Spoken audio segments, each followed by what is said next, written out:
其他消息关心，经过半年的筹备，咱台湾驻米兰的办事处已经挂牌啊。真侪对咱台湾友善的意大利官员拢有到现场。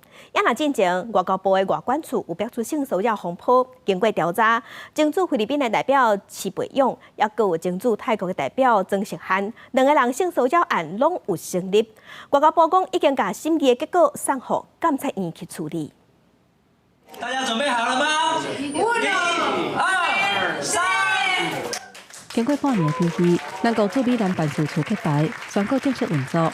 包括今年6月来访问台湾的意大利参议院副议长钱玉友，甲众议院外交委员会副主席等等几个的意大利的政要，拢来见证台湾意大利关系有新的发展。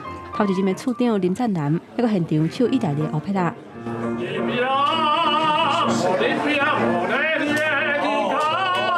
台意关系近年迅速成长，双方在经贸、工业、科技、文化、学术等领域交流频密。意大利国会去年3度通过友台决议案，充分展现意大利对台湾的强力声援。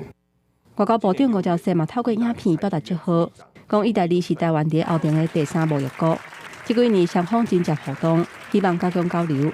不过，伫新办事处请人开幕的时阵，第2日驻外使馆连续标出性骚扰的事件，调查的结果嘛出来啊。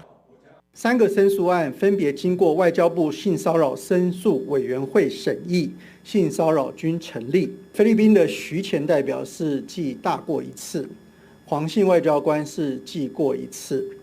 那由于庄前代表他是政务人员，3个案子的处理结果也都已经函送监察院。前驻菲律宾代表齐培勇，向表出在任的期间，硬甲菲律宾籍的女秘书长硬甲金长期性骚扰。前驻泰国代表曾石涵，嘛去女秘书指控讲，伊伫车底扭伊的手，过程有甲8点钟，而且一直叫伊去房间内底讨论行程，互当事人是感觉真惊吓。一个省委的外交官是去互一个前外交人员发文公开讲，伊会传信息，甲用私密相片甲伊骚扰。外交部表示，这3件性骚扰的案件拢有成立，相关审理的结果嘛函送监察院处理。记者综合报道。